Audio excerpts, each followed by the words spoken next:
You're listening to a Frequency Podcast Network production.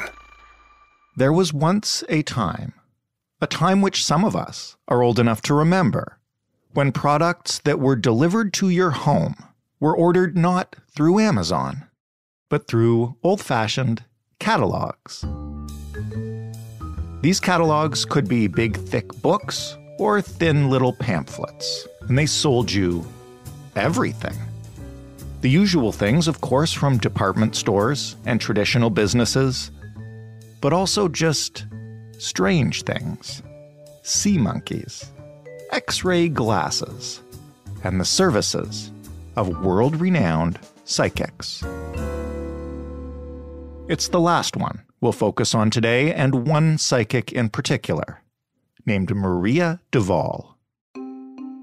This is a story about the Canadian man who brought her services to our market through a mail order business. Or at least, he brought us what customers thought were her services. It's the story of a genuinely massive fraud to the tune of hundreds of millions of dollars over 20 years from tens of thousands of unsuspecting customers. But it's also a scheme that makes you wonder, is somebody pretending to be a psychic really that different from psychics who are essentially doing very similar things? Can you defraud someone who's already voluntarily purchasing a service that promises to tell you the future or make you rich? How did this scheme work? Who fell for it? And what can it tell us about the nature of deceit? I'm Jordan Heath Rawlings. This is The Big Story. Rachel Brown is an investigative journalist and documentary producer who wrote in depth about a man named Patrice Runner in The Walrus. Hi, Rachel.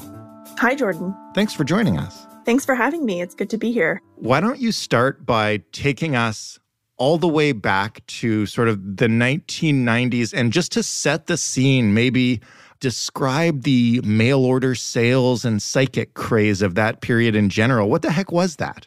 Yeah, so starting off with the mail order industry and the direct marketing industry of the late 80s and early 90s, in North America in particular, this was a very popular way for people to do their shopping for all sorts of things, from catalogs that would come in the mail or various advertisements that would be in print media. So department stores had these mail order catalogs.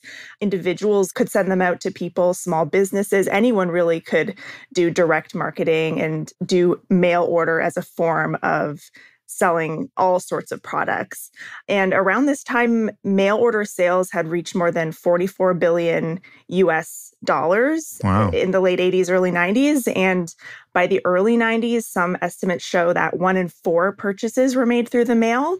And at the same time, then you had sort of this surging popularity and mass commodification of psychic services. So this is separate from mail order, but the pairing was kind of perfect because, people offering psychic services could market directly to consumers through the mail who would pay various sums of money for various psychic services or trinkets. And then at the same time, you had very popular psychic-related shows on TV. You had the Psychic Friends Network. You had Miss Cleo. Right. So psychics were really having a big moment in the 90s. And give me an example, maybe, if you can, of what the premise was here. So what is the mail order psychic offering, and what do you get? It kind of depends. It varies. So sometimes there would be an initial offering where there would be this big ad in magazines or newspapers, and a psychic or someone purporting to be a psychic would say, fill this out with your address and send it back to us if you want to learn more. And then that would be a way for these psychic/psychic businesses to get people's contact information. And from there, they could send them letters that would vary in length from, a page to more than a dozen pages, again, for a fee, offering so-called personalized psychic readings lottery number predictions, Right. other types of predictions for things that people could do to supposedly make their lives better. And sometimes they would offer trinkets, charms, things that they promised would bring people good luck, happiness, and wealth, that kind of thing. And we're focusing on one specific psychic today. So in this world, in the middle of this psychic craze, who was Maria Duval and how did she become famous? Maria Duval started out as a local psychic. She's a French psychic, and she lived in the south of France in the French Riviera in the late 70s. And sort of her most famous origin story was that the wife of a local dentist in Saint-Tropez drove off and disappeared one day. There were all these search parties for her. Police couldn't find her. Helicopters scoured the coast, but no one could find her. Then Maria Duval, an amateur psychic in the area, read about the case in the paper and offered to help. She asked for the missing woman's birth date, a photo of her, and a map of the area where people thought she might be located. She placed this pendulum, legend has it, over the area that people believed the wife of this dentist was. The pendulum swung back and forth and then started hovering over one particular area. And apparently that is where the missing wife was found. And from then, Duval was kind of catapulted into stardom as this psychic who could find missing people, predict election results, and help people attain wealth through her stock market predictions. So she kind of was propelled to this status of renowned psychic and was featured in all these tabloids from Italy to Brazil. So she really had a big kind of heyday in the 70s and 80s. Now that we've got that laid down, where does the Canadian angle of this story begin? I mentioned off the top, it's the story of a man named Patrice Runner. Who's that? In the mid-1990s, Patrice Runner was a businessman in the Montreal area. He had already dabbled in a few mail order businesses offering things like sunglasses and self-help books. He was really fascinated in the mail order industry from a very young age for some reason. And so Patrice Runner kind of ran in these circles of other business people operating in the mail order sphere. And Runner, who also holds French citizenship like Duval, had heard about Maria Duval, who had been working with other businesses in Europe who would license her name and use her name as part of their own mail order letter writing schemes in Europe, where people would pay these small fees for her so-called services. And in the mid-90s, he travels to Europe. He's with his girlfriend at the time. They go to France. They go to the south of France. And he's really keen on speaking with her to see if he can get a piece of that pie for the North American market. And so that's how he first meets her and basically convinces her that he's the guy to run her North American business. Now, I don't want to give away the whole ending to this story, but I think now is an appropriate time to kind of discuss it. You've spoken to Patrice Runner, right? Where and how did you guys talk? Yeah, so more than a year ago, I came across the story of Patrice Runner's involvement in the Maria Duval scheme. He was facing a number of charges by the U.S. government related to mail fraud and money laundering with regards to this business. And I saw a photo of him. There was like a website that's now been taken down, but there was a website up called freepatricerunner.com. And I saw it, and there was a photo of him on this beach. And it was like, this Canadian man has been arrested in this huge scam. And so I was just on a whim, like, I want to talk to this guy. I want to hear his story. It's pretty wild. And it took me about a year to get up the courage to write to him in prison where he was being held facing these charges and waiting on trial. So I wrote to him and I just told him who I was. And I said, would you like to speak with me and talk to me about your side of the story? And within a few days after he received my letter, he called me. And so for over a year, we were talking by phone. He would call me from prison, and I actually visited him a few times in prison. He's in a Brooklyn prison. And so we corresponded over email, phone, and met a couple times in person. So he got his start by heading to France to meet with Maria Duval. Did he get that contract? What came next in terms of developing the next level of this business? Patrice Runner says he inked an agreement with Duval after meeting her in the south of France at her villa.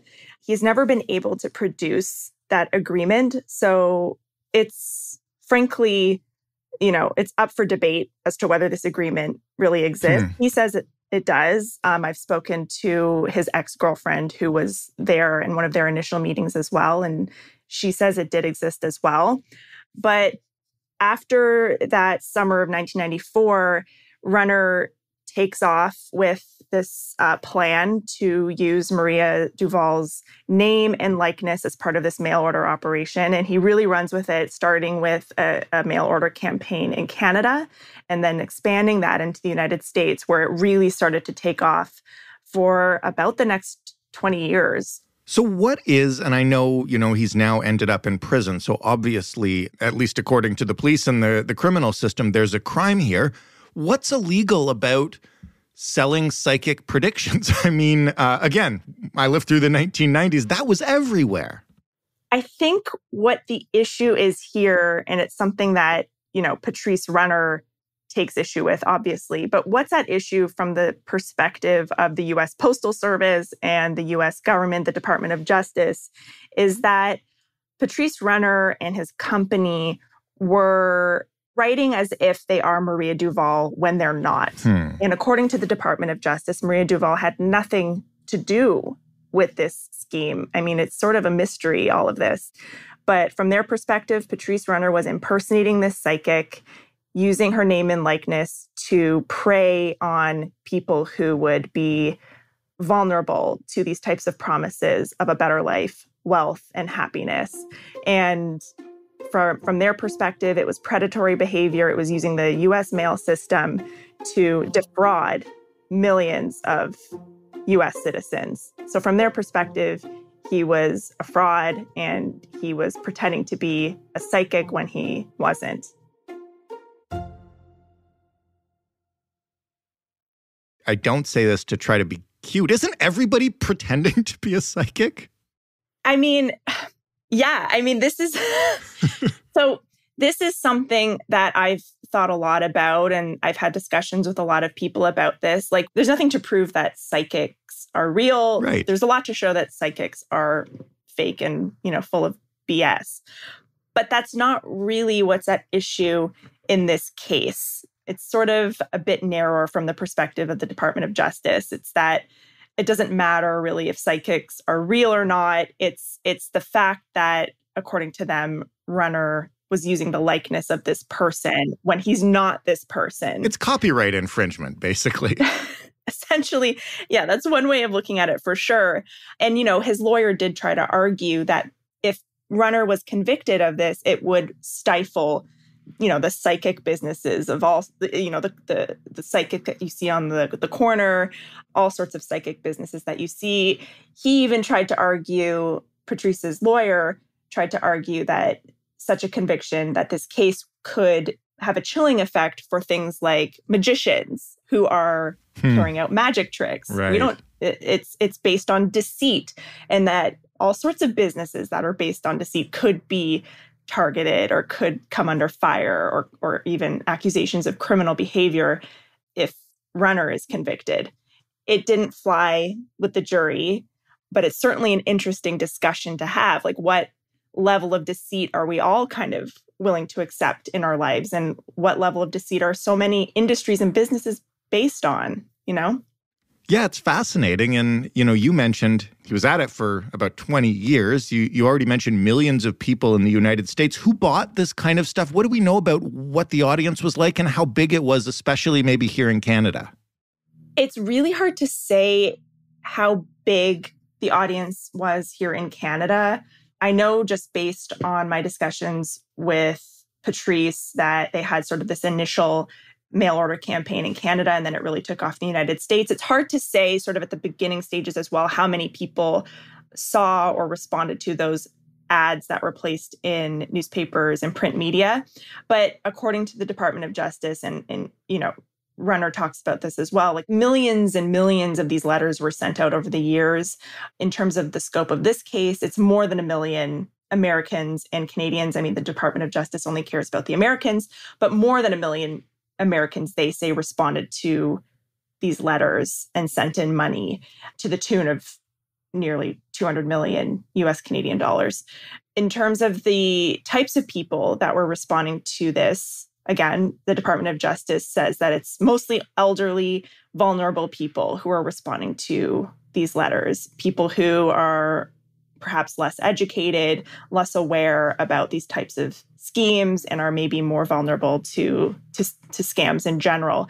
Patrice says that there was really no way for him to know exactly who he was sending these letters to.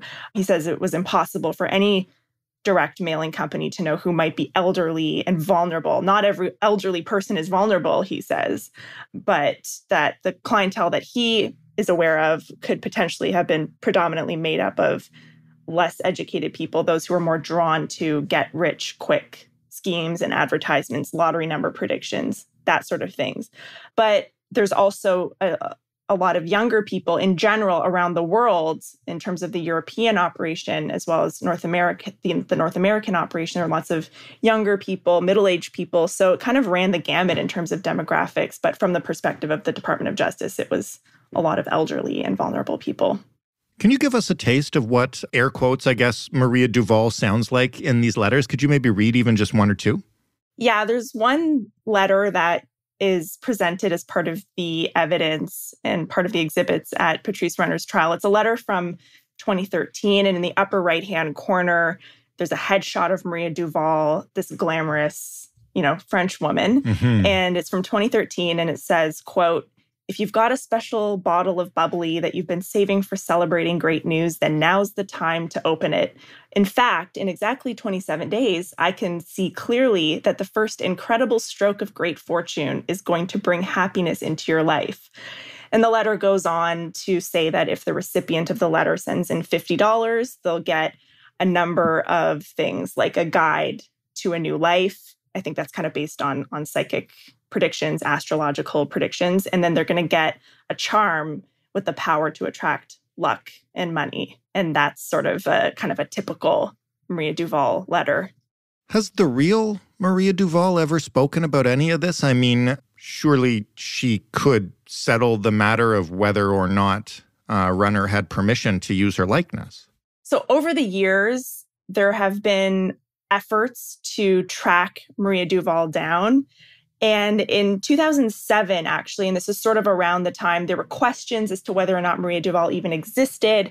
A Belgian reporter started digging into it after a bunch of complaints from people in Belgium, and readers were writing in saying, I think I'm a target of a scam. I'm getting all these letters from this Duval. Who is this? So this Belgian reporter managed to track her down and interview her in Paris at a hotel. And he confronted her about the accusations he was hearing and asked her whether she was exploiting vulnerable people. And she said to him, "I am indeed responding to people's feelings, and my letters are indeed sent in bulk. But what's wrong with that? What I do is legal." And that was the last time for about a decade that she'd said anything public at all.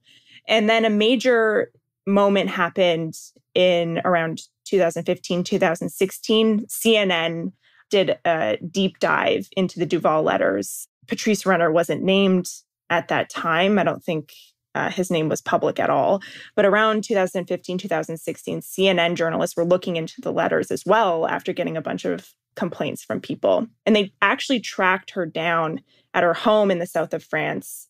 But she couldn't really answer their questions because she had been suffering with dementia at the time. And so her son answered most of the questions. And he told them that his mother, Maria Duval, was just as much of a victim as these people getting these letters were, saying that she had been taken advantage of various businessmen over the years and had sort of lost her own identity in the process. And that's the last we've heard of her. I tried to track her son and her down as well, but I never heard back.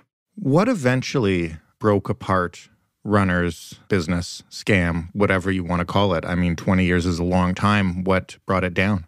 So Patrice Runner had been targeted by a number of different agencies over the years, including the Federal Trade Commission, for an entirely different mail order scheme. So he was kind of on the radar a little bit starting from the mid-90s.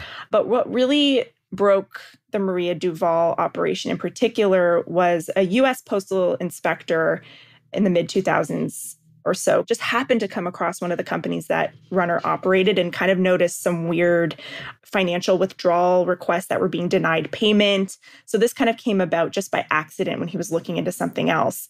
And he noticed that there were a number of people online complaining about this operation, and he finally started zeroing in on a numbered Montreal-based company that ended up being another one of Runner's companies as well, which was called InfoJust. And that was the company that was behind the millions of letters linked to Duval.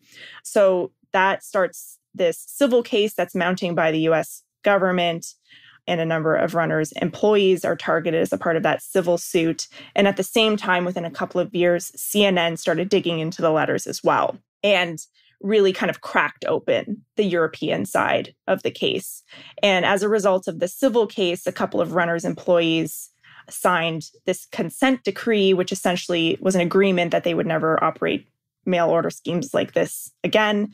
And then a couple of Runner's employees ended up pleading guilty to criminal charges, conspiracy to commit mail fraud, I believe.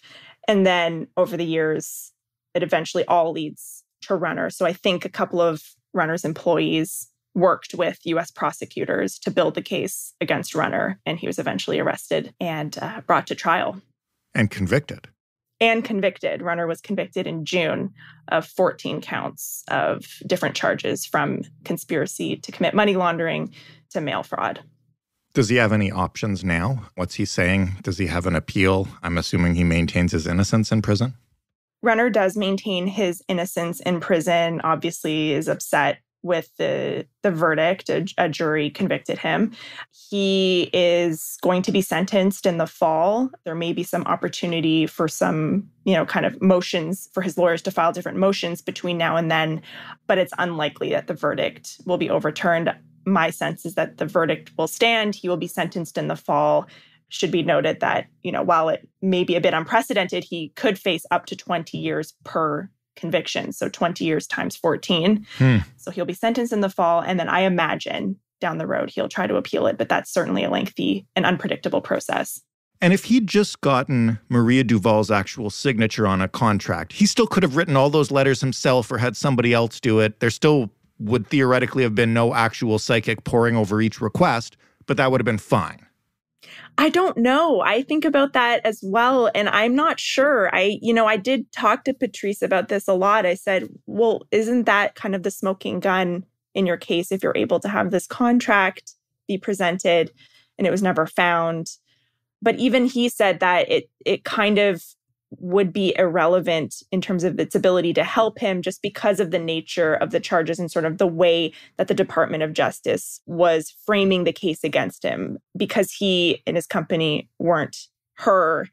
Personally, I think his previous sort of reputation in this industry and sort of the media attention by the big CNN investigation, I think there was just a lot of things happening that made him a desirable target for investigation, and sort of a way for the Department of Justice to really clamp down on what they saw as very predatory, exploitative marketing and business practices.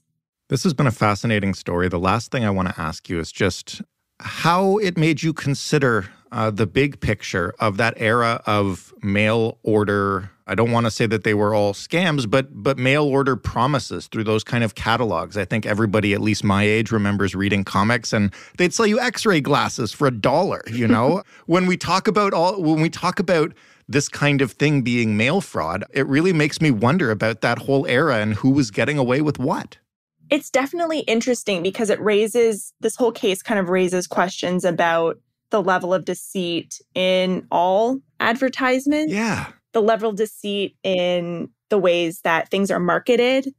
And I think this case kind of shows the importance of critical thinking and, carefully examining promises that are being made wherever they're coming from, but particularly when it involves your finances and requests for money. But I think there's also something about, and Patrice talks about this as well, the persuasive nature of writing and the impact that can have on people and our emotions and can compel us to do certain things and think certain ways. So that's sort of more of a philosophical way of looking at it, but it certainly calls into question the persuasive power of writing and the persuasive power of advertisements and corporate interests.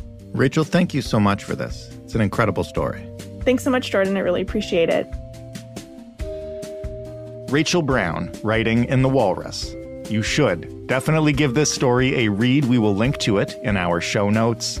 It's a lot of fun and filled with, like I said, strange things. You can find us at thebigstorypodcast.ca, and you know how to get in touch with us by now, and we would love to hear from any of you. You can find us on Twitter at thebigstoryfpn. You can email us. The address is hello@thebigstorypodcast.ca, or you can just call us and leave a voicemail 416-935-5935. If you're listening to The Big Story in a podcast app that lets you rank or review or follow us or subscribe to us or do basically anything, we would love it if you would. Thanks for listening. I'm Jordan Heath Rawlings. We'll talk tomorrow.